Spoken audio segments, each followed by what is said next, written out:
Hello everyone, good evening to all of you. This is Atul Prajapati, BTech MTech from NIT Allahabad.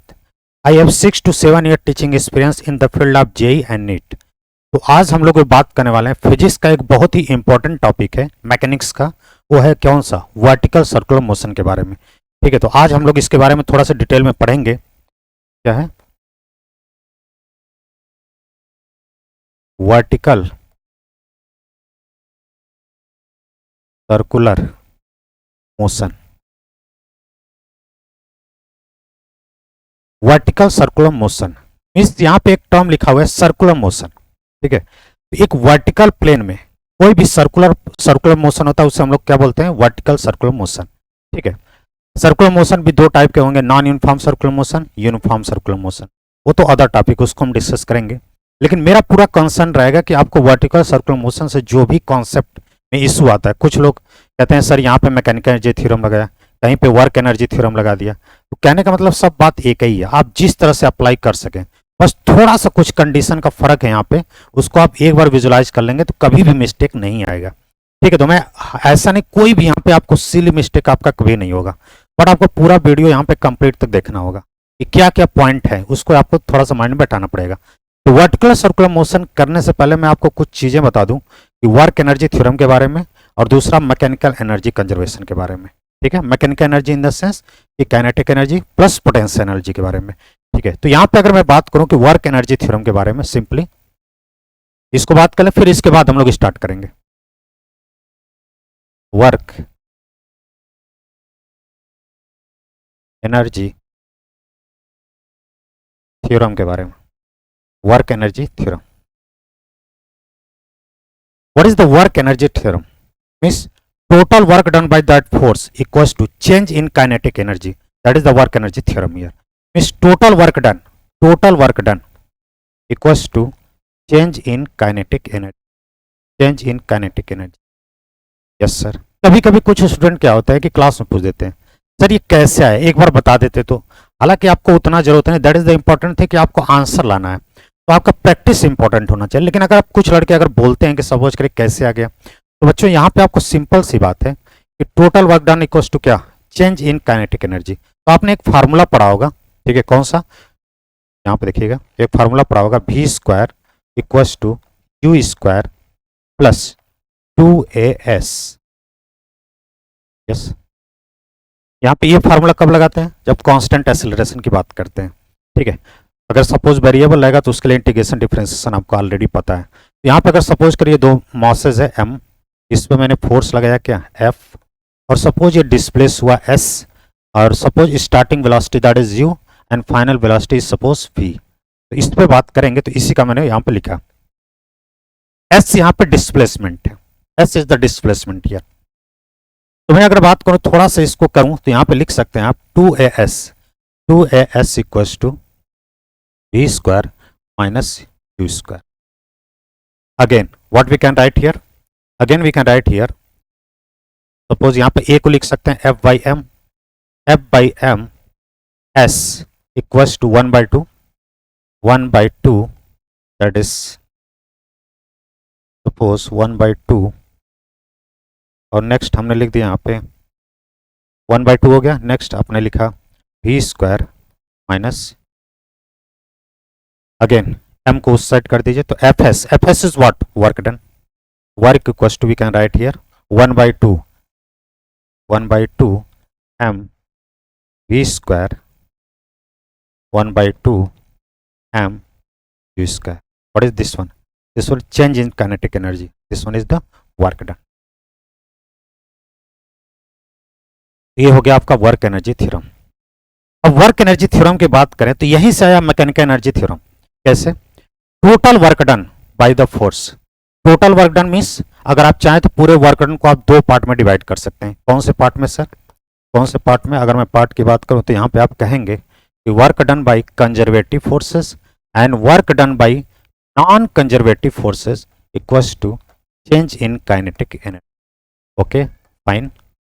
Work done by the conservative forces plus work done by non conservative forces equals to change in kinetic energy. हमने पूरे total work done को दो part में divide कर दिया। अब बात आती है, आपको दिमाग में क्लिक होना चाहिए, सर ये कंजर्वेटिव क्या है, नॉन कंजर्वेटिव क्या है? तो कंजर्वेटिव फोर्सेस उन्हें कहते हैं कि ऐसे फोर्सेस जो वनली डिपेंड करते हैं किस पे, जिसका वर्क डन किस पे डिपेंड करता है, only initial and final, not depends upon the path. और राउंड ट्रिप में अगर आप कभी भी अगर वर्क डन देखें तो उसका क्या आएगा, जीरो आएगा। This is the condition of conservative. और दूसरा तीसरा अगर बात करें कंजर्वेटिव की, तो सेंट्रल फोर्स जितने भी होते हैं सभी कंजर्वेटिव होते हैं। ठीक है, जितने भी सेंट्रल फोर्स होते हैं सभी क्या होते हैं, conservative. Gravitational force, electrostatics force, ये सभी क्या है, कंजर्वेटिव है।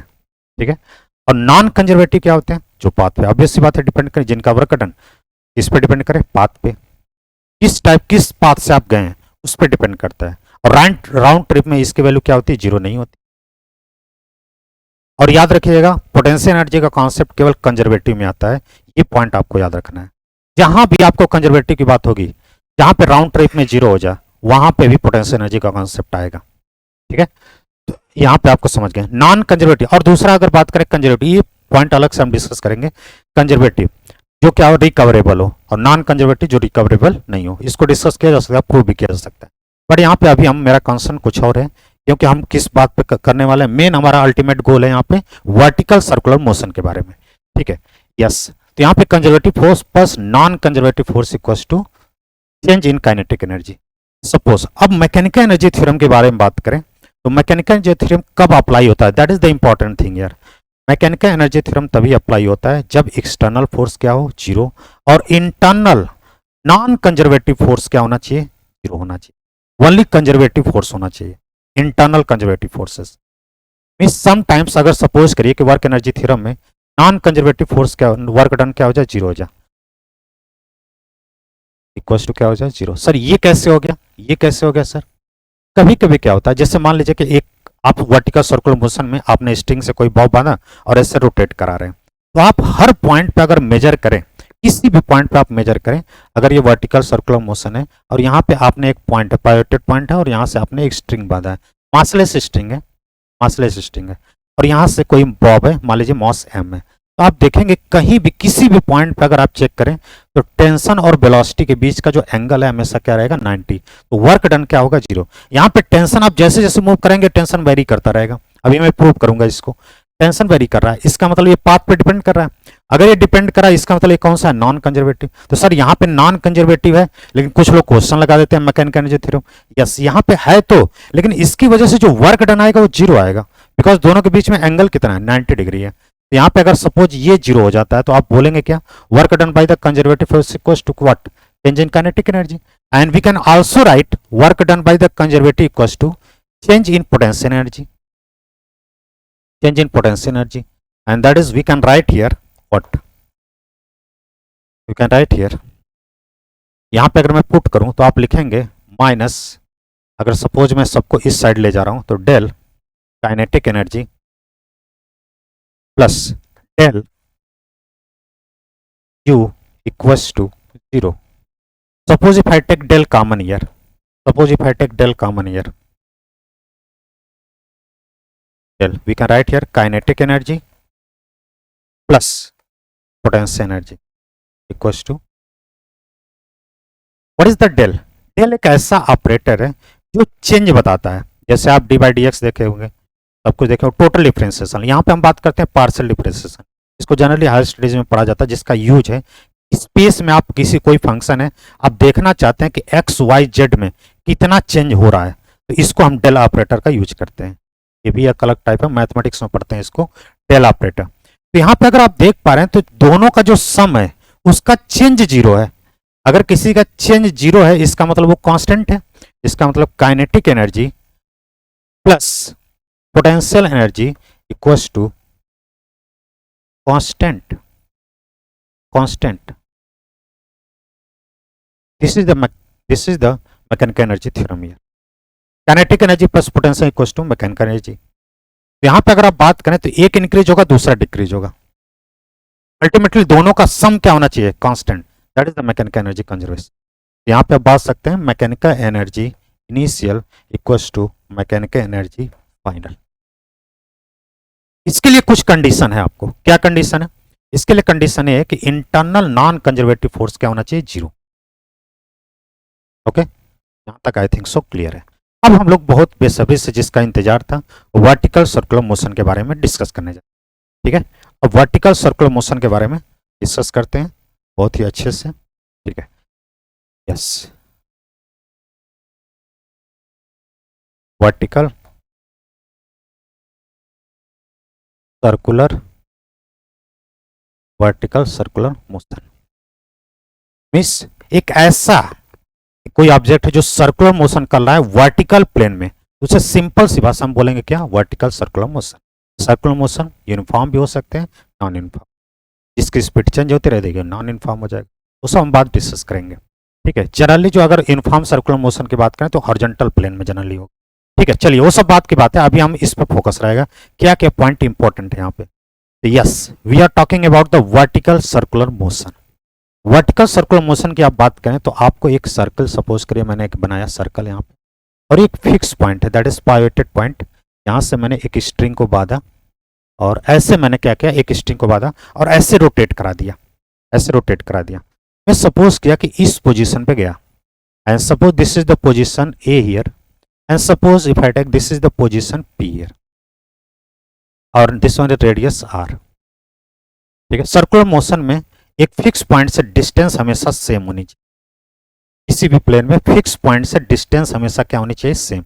हो सकता है यहाँ पे बनने में थोड़ा सा आपका शेप हो सकता है, मैं इसकी बात नहीं कर रहा हूँ, बट यहाँ पे क्या होना चाहिए, सेम होना चाहिए, रेडियस आर। यस, अगर मैं यहाँ पे बात करूँ तो gravity that is M G here, यहाँ पे सपोज थीटा है, this one is suppose theta, तो यहाँ पे अगर मैं इसको करूँ बात करूँ तो यहाँ पे भी क्या होगा, थीटा होगा, और इसका अगर कंपोनेंट रिजॉल्व करूं तो यहाँ पे क्या आएगा, M G cos theta, we are not interested in sine theta, यहाँ पे एम जी कॉस थीटा, और यहाँ पे टेंशन लग रहा होगा, टेंशन। ठीक है, तो एक बात मैं कहना चाहूँगा, यहाँ पे आप दो तरीके से इसको सॉल्व कर सकते हैं, एक सेंट्रिपिटल फोर्स है और दूसरा सेंट्रीफ्यूगल फोर्स है। अच्छा, कुछ लोग जनरली इसको बोलते हैं, जो स्टूडेंट बोलते हैं सर ऐसा बात है क्या कि सेंट्रिपिटल फोर्स और सेंट्रीफ्यूगल फोर्स दोनों अपोजिट होते हैं और एक इन साइड होता है दूसरा आउटसाइड होता है, ऐसा कुछ नहीं होता।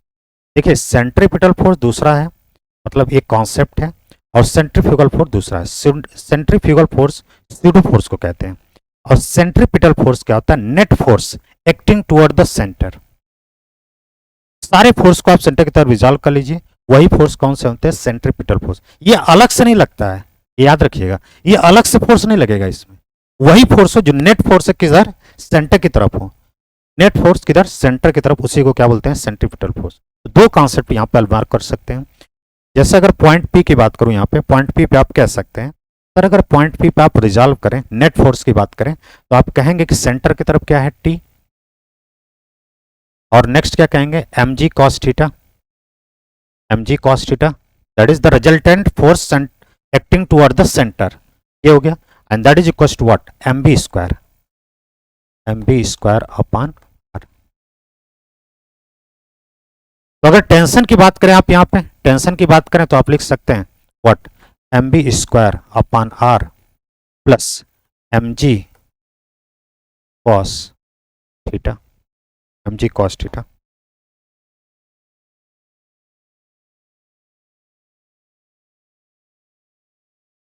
Yes, this one is the important point here. अगर आप देखें यहाँ पे एक पॉइंट सपोज करिए, अच्छा एक चीज और, दूसरे कॉन्सेप्ट से क्या हो सकता है, अगर सेंट्रीफ्यूगल फोर्स की बात करें तो नॉन इनर्शियल फ्रेम में लगाते हैं, एक्सेलरेटेड फ्रेम में लगाते हैं, और वो क्या होता है, अवे फ्रॉम द सेंटर होता है। अगर उसके बारे में आप रिजॉल्व करें तो टी इधर लग रहा है, टी इधर लग रहा है, और एम जी कॉस थीटा इधर लग रहा है, वो भी क्या लगेगा, यही M V square upon R, ये अवे होगा, तो इन दोनों को जोड़ेंगे फिर से उसी के इक्वल हो जाएगा। तो आप कोई भी कॉन्सेप्ट अप्लाई कर सकते हैं, आपको नॉन इनर्शियल फ्रेम में है तो यहाँ पे आके बैठ जाइए, वो ठीक है, वही बात, दोनों का आंसर सेम ही आएगा, ऐसा नहीं कि कोई डिफरेंट आ जाएगा, दोनों में आंसर सेम ही आएगा। अच्छा, यहाँ पे अब कुछ मैं बात करने वाला हूँ आपसे, समझिएगा। यहाँ पे बच्चों अगर मैं बात करूँ आपसे, तो जैसे जैसे आप अपवर्ड जा रहे हैं वैसे वैसे आपका थीटा इंक्रीज हो रहा है। सर अगर थीटा इंक्रीज होगा तो कॉस थीटा डिक्रीज होगा, यस, नो प्रॉब्लम। यहाँ पे अगर थीटा इंक्रीज होगा तो कॉस थीटा 100% डिक्रीज होगा, थीटा इंक्रीज होगा तो कॉस थीटा क्या होगा, डिक्रीज होगा। और जैसे जैसे आप अप साइड जाएंगे वेलोसिटी आपकी डिक्रीज होगी, तो काइनेटिक एनर्जी डिक्रीज होगी, तो काइनेटिक एनर्जी किस में चेंज होने लगेगी, वो काइनेटिक एनर्जी आपकी चेंज होगी पोटेंशियल एनर्जी। क्यों, क्योंकि यहाँ पे मैकेनिकल एनर्जी क्या है, कांस्टेंट है। यहाँ पे जैसे जैसे अपवर्ड साइड जाएंगे आपका थीटा बढ़ेगा, कॉस थीटा डिक्रीज होगा, मतलब टेंशन डिक्रीज हो रहा है यहाँ पे। अल्टीमेटली अगर मैं यहां से बात करूं कि यहां पे इस पॉइंट पे टेंशन मैक्सिमम होगा और इस पॉइंट पे टेंशन क्या होगा, मिनिमम होगा। अब बात आती है कि आपको क्या तीन टाइप के क्वेश्चन बनेंगे, क्या तीन टाइप के क्वेश्चन बन सकते हैं इसमें। एक तो आपको जानना है कि यहाँ पे इस वेलोसिटी से भेगे कि हाफ सर्कल में रहे, एक और वेलोसिटी से भेगे ये पूरा क्या करें, हाफ सर्कल को अपर वाले हाफ सर्कल में पहुंच जाए, और तीसरा ये हो सकता है कि कंप्लीट सर्कल को क्या करें, फॉलो कर जाए। तीन कॉन्सेप्ट हो सकते हैं।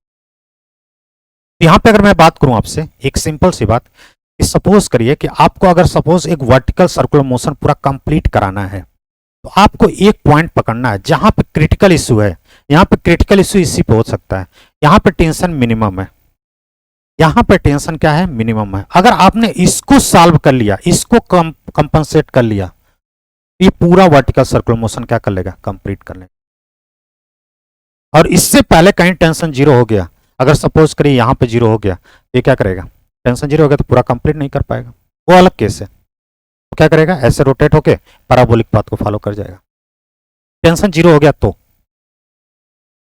थीटा के मतलब थीटा 90 से, अगर बात करें सेमी सर्कल की बात करें तो थीटा 90 से कम, सेमी सर्कल से ज्यादा तो क्या होना चाहिए, 90 से ज्यादा 180 से कम, पैराबोलिक पाथ को फॉलो कर, वो तो अलग, चलिए बाद में बात करते हैं। अभी मैं जो बात कर रहा हूं यहाँ पे, तो इस पॉइंट को फोकस करना और इस पॉइंट को आपको फोकस करना है। अच्छा यहाँ पे एक मैं बात करूं आपको कि थोड़ा सा एक कॉन्सेप्ट मैं लगाने जा रहा हूं यहाँ पे, समझिएगा। अगर मैं इस पॉइंट की बात करूं, सपोज करिए ये जो है सपोज आर है, और यहाँ पे मैं इसकी हाइट ये मेजर करना चाहता हूँ, ये वाला point, this is suppose H, this is suppose H.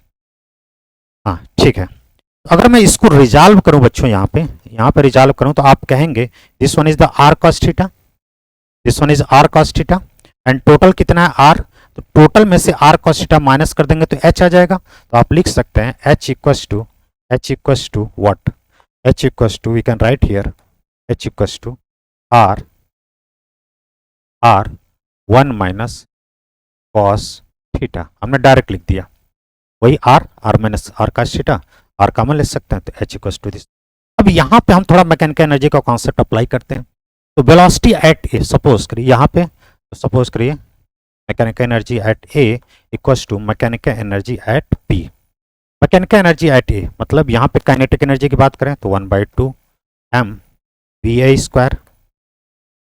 Potential energy, अगर मैं इसको रेफरेंस पॉइंट मानूं, आप रेफरेंस पॉइंट कहीं भी मान सकते हैं, या ऐसा कोई नहीं कंसर्न है कि आप यहीं पे मानेंगे, हमेशा कहीं भी मान सकते हैं जहां पे आपको सुटेबल लगे। तो यहाँ पे अगर रेफरेंस पॉइंट है तो हाइट कितनी हो गई, जीरो, ठीक है, तो यहाँ पे पोटेंशियल एनर्जी क्या हो गया, जीरो। यहाँ पे अगर बात करें तो काइनेटिक एनर्जी हो गई क्या, 1/2 m v p square plus potential energy, कितना हाइट ऊपर गया, तो यहाँ पे क्या लिखेंगे, m g what, h is what, r 1 minus cos थीटा, 1 minus cos थीटा, यस। इसको अगर आप सॉल्व करें तो m सारा कैंसिल हो जाएगा। तो यहाँ से अगर आप लिखना चाहते हैं वेलोसिटी एट p, तो वेलोसिटी एट p, यहाँ समझिएगा m कैंसिल हो गया, वेलोसिटी एट p, तो वेलोसिटी ऑफ a स्क्वायर, चलिए स्क्वायर में लिख देते, माइनस, अगर यहाँ पे बात करें तो वेलोसिटी एट p लिख रहे हैं ना, इसको इस साइड ले जा रहा हूँ, माइनस 2gr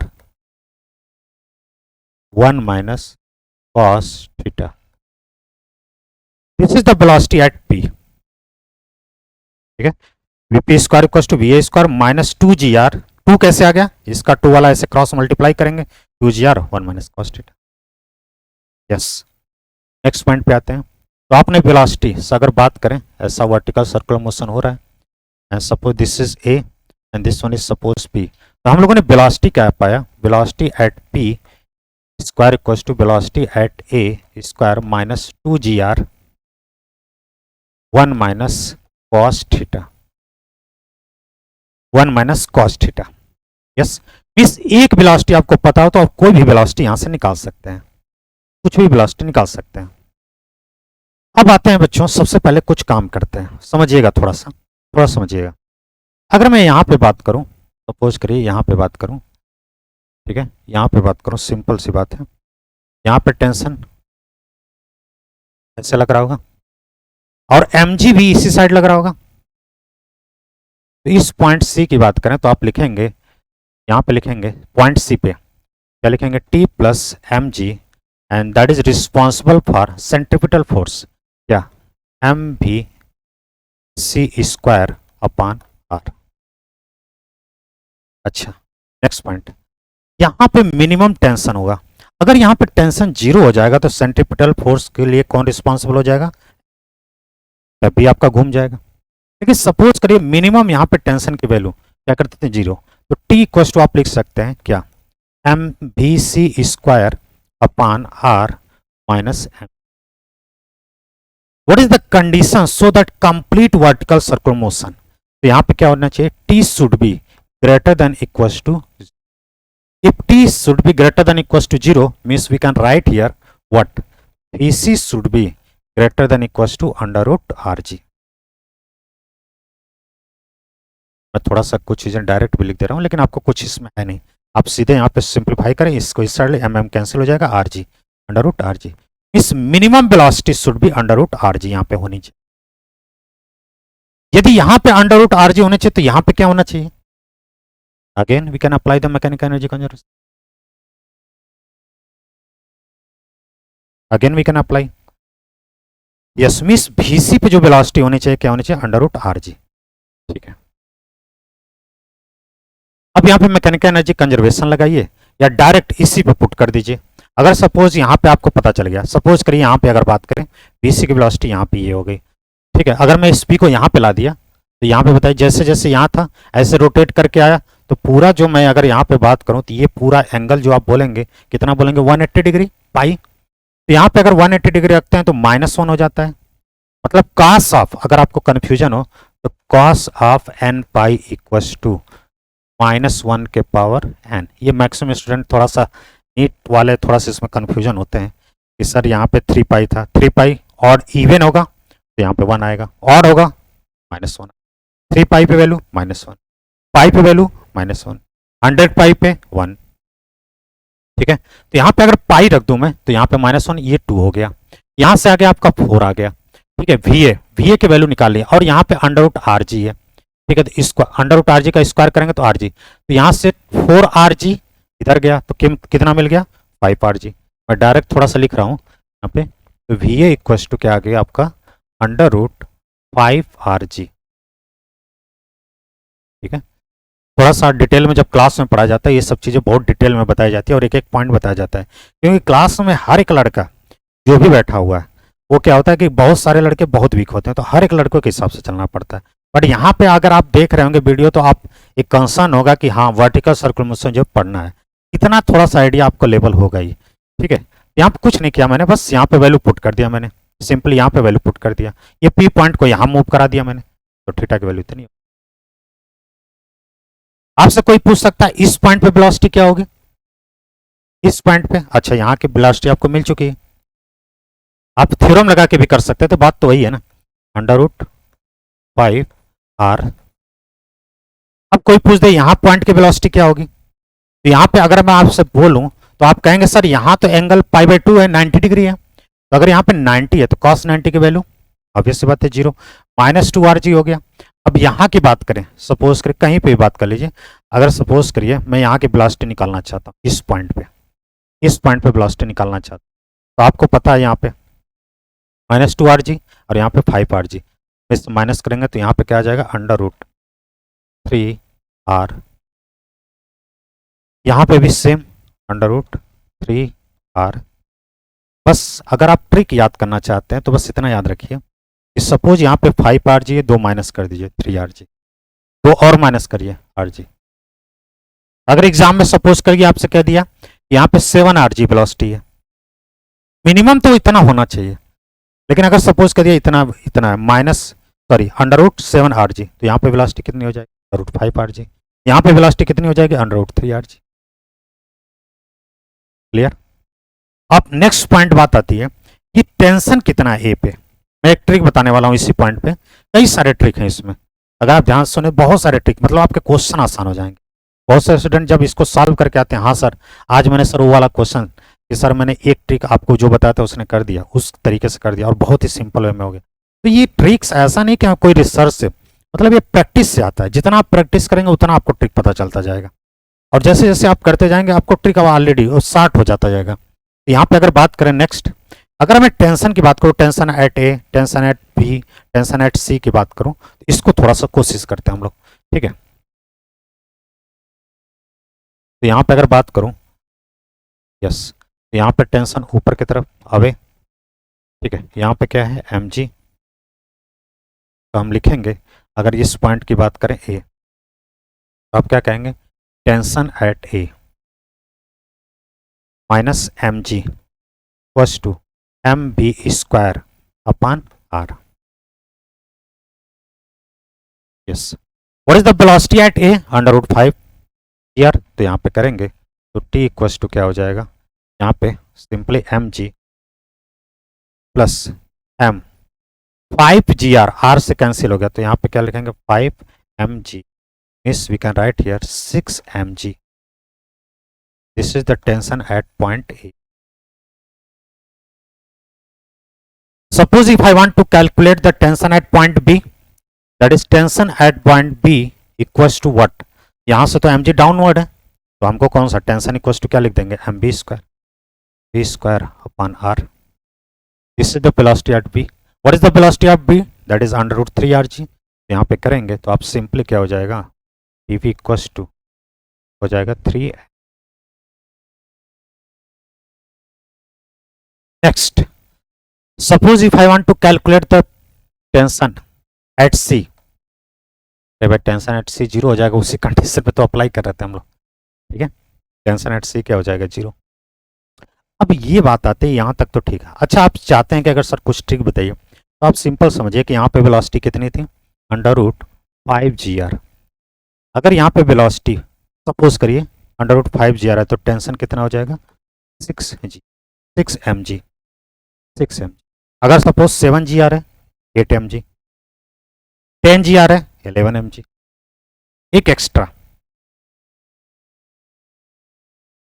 सपोज कब, ऐसा कब होगा जब 5 जी आर होगा। अगर सपोज यहीं पे वेलोसिटी मैं कह दूं आपसे, सपोज यहीं पे वेलोसिटी मैं आपसे कह दूं, जस्ट वन कलर ले लेते हैं। सपोज मैंने कह दिया यहाँ की वेलोसिटी है, सपोज करिए 7 जी आर। सर यहाँ का वेलोसिटी बताइए under root 5 G R. Sir यहाँ का वेलोसिटी बताइए under root 3 G R. Sir tension बताइए बिना सॉल्व किए, तो टेंशन बच्चा यहाँ का क्या हो जाएगा 8 एम जी। सर यहाँ वाला अंडर रूट 3 जी आर था तो 3 एम जी आया, यहाँ पे अंडर रूट 5 जी आर है तो क्या हो जाएगा 5 एम जी। यहाँ पे क्या था बच्चों, अंडर रूट आर जी था, उसमें कम किए तो जीरो आ गया, तो यहाँ पे कितना अंडर रूट 3 आर जी है, एक कम करेंगे तो क्या हो जाएगा 2 एम जी।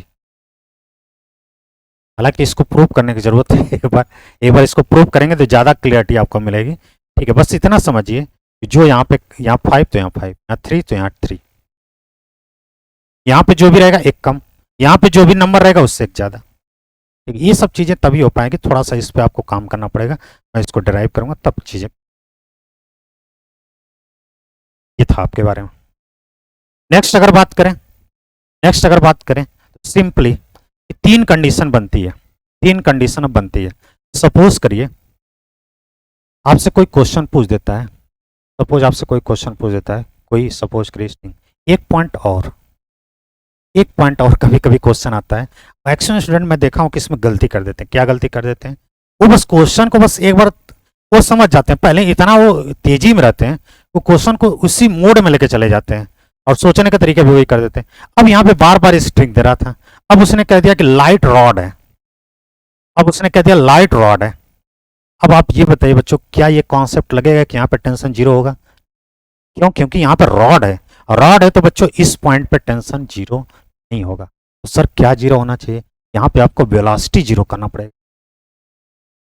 यहाँ पे आपको वेलोसिटी जीरो करना पड़ेगा। वेलोसिटी जीरो करके आप कॉन्सेप्ट निकालेंगे।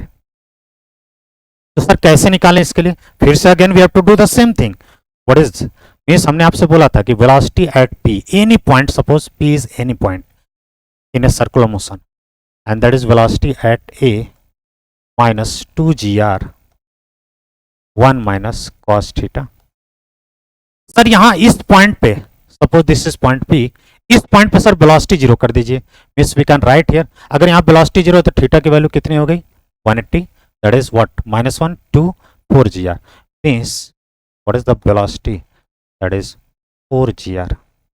कौन सी वेलोसिटी, यहाँ की velocity, minimum velocity.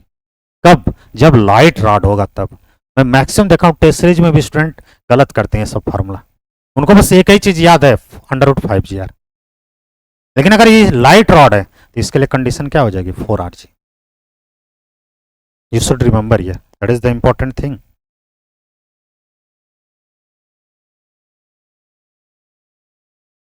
Yes, most important.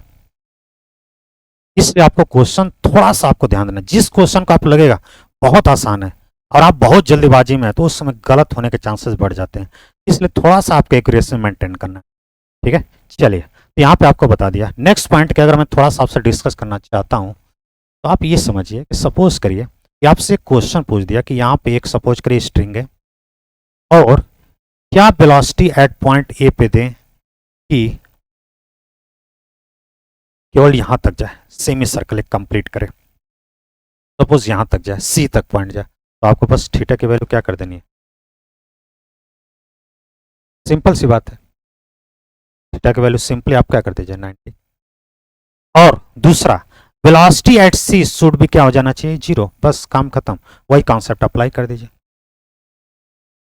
फिर से वही बात, velocity what, velocity at C square equals to velocity at A -2 GR and cos 90 again 0 is this one. अब वेलोसिटी एट सी 0 कर देना आता है आपको, तो वेलोसिटी एट ए क्या होना चाहिए √2 GR। अगर सपोज करिए इस वेलोसिटी से आप फेंकेंगे, ये क्या करेगा, ऐसे ऑसिलेशन करेगा, ऐसे ऑसिलेशन करेगा। लेकिन सपोज करिए आपने क्या किया कि वेलोसिटी एट ए इससे ज्यादा कर दिया 2 GR से, बट लेस देन कर दिया √5 GR, √5 GR से कम कर दिया आपने, क्या करेगा, ये जाएगा तो, लेकिन पूरा कंप्लीट नहीं कर पाएगा, मतलब ये जाएगा तो, बट ऐसे हाफ सर्कल से क्या हो जाएगा, यहाँ तक जाएगा, लेकिन ये से पैराबोलिक पाथ को क्या कर जाएगा, फॉलो कर जाएगा, टेंशन 0 हो जाएगा। हाईएस्ट पॉइंट जाने से पहले ही टेंशन क्या हो जाएगा 0, और क्या कर जाएगा, वो अब रास्ता छोड़ देगा सर्कुलर मोशन, अब पैराबोलिक पाथ को क्या कर लेगा, फॉलो कर लेगा। When theta is greater than 90 but less than 180, clear. और पूरा वर्टिकल सर्कुलर मोशन चाहिए तो इससे क्या कर दीजिए, ग्रेटर कर। ये इसके बारे में एक बेसिक ब्रीफ आइडिया था थोड़ा सा, हालांकि अभी बहुत सारे कॉन्सेप्ट हैं जो मैं आपको नहीं बता पाया, ठीक है, बट इतनी लॉन्ग वीडियो ना हो पाए, इसलिए मैं मैक्सिमम जितना हो सकता है अपने तरफ से मैंने कोशिश की कि जो जो पॉइंट है मैक्सिमम चीज़ें कोशिश की, ठीक है। और नेक्स्ट वीडियो में हम लोग बहुत कुछ और डिस्कस करने वाले हैं, बहुत सारे पॉइंट डिस्कस करने वाले हैं, ठीक है, कई सारे कॉन्सेप्ट डिस्कस करने वाले हैं। इस तरह से किसी टॉपिक को पढ़िए कि उससे रिलेटेड मैक्सिमम क्वेश्चन सॉल्व हो जाए, मतलब एक चीज़ को अच्छे से पढ़िए तो आगे उससे रिलेटेड जितने भी क्वेश्चन हैं सॉल्व हो जाना चाहिए। पूरा फिजिक्स आपका जो है पूरा इसी पे है, एनर्जी थ्योरम पे, पूरा नहीं मतलब एनर्जी कंजर्वेशन की बात करें, ठीक है। तो एनर्जी कंजर्वेशन आपको पता है तो मैक्सिमम जगह आप मान के चलिए कि आप अराउंड 40 to 50% क्वेश्चन डील कर ले जाएंगे थोड़ा इजीली। जो आपको टफ लगता है मैं उसकी बात कर रहा हूँ, जो आपको लगता होगा ये कैसे हो गया सर, एक यहाँ पे वर्टिकल सर्कुलर, सपोज करिए एक वर्टिकल यहाँ से अगर कोई बॉल है, इसको कहाँ तक जाते जाते ये एक पाथ को क्या कर देगा, छोड़ देगा, तो वहाँ पे नॉर्मल रिएक्शन को 0 करना पड़ेगा। बहुत सारे कॉन्सेप्ट यहाँ पे हैं, वो सब पॉइंट हम लोग डिस्कस करेंगे आगे वाली क्लास, ठीक है। यहाँ के लिए बस इतना ही, thank you so much for watching it.